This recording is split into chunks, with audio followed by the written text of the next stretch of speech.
Well, we started out, my brother was reading articles in the newspaper about people in Kentucky growing wine grapes and selling to wineries, and wineries starting up in Kentucky.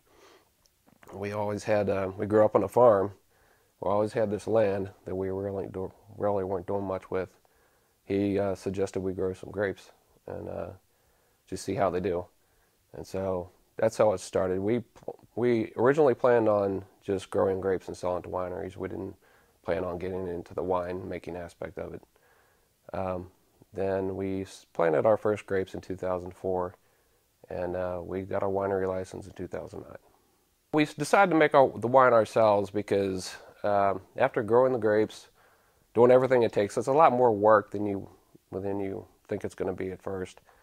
And you just figure after putting all the time and effort and money into it, you might as well just go ahead and make the wine because it's just a natural progression.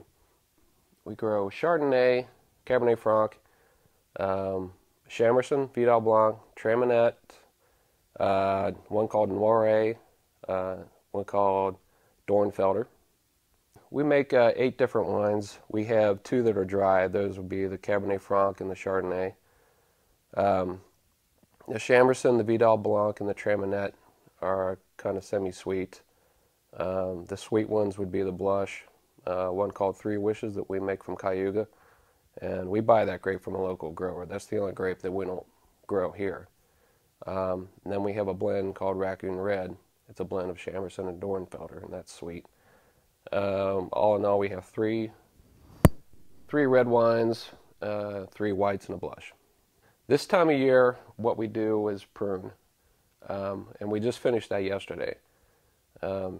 Pruning is just going through and cutting off most of last year's growth and just making sure you get a certain number of buds on each cane that you lay down across the wire, and getting that all tied down to the wire and ready to grow for the summer. When we're ready to pick the grapes, we do that. We determine when we're going to pick them by taking certain measurements. The Brix, which is the sugar content of the grape, and the pH. And when those numbers come in where they're supposed to be, then we go ahead and pick, usually on a weekend, and we get a bunch of our family and friends together, and about 25 or 30 people to knock it out really quick because we need to get it crushed and get everything ready to start fermenting.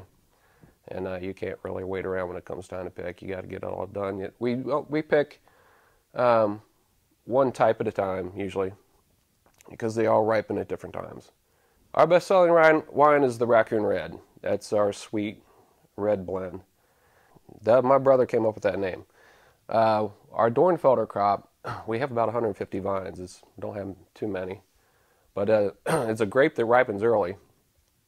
And before we knew what was happening, we discovered that the raccoons were getting in there. And before we could do anything about it, they ate about half the grapes. So we ended up blending that with the Chamerson, calling it Raccoon Red. Well, for somebody who's never been here, I would say that they're probably going to be surprised at how at the wine, because I've heard a lot of people say that, and they don't. I guess it's just local Kentucky wineries. They're interested and they think it's neat, but they don't really expect too much. And I think they're pleasantly surprised at how good the wines are, and not just ours, but anybody on the wine trail.